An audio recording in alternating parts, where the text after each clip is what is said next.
मेरे को रूल्स पता है, इसीलिए आप अभी मेरे को रूल समझाने मत बैठना। लॉक कर दो सर, एक क्या उसमें 4 लॉक लगा दो, लेकिन लॉक करो।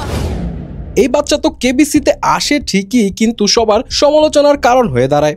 भाई साहब ये रास्ता जो है आपका गलत हो गया।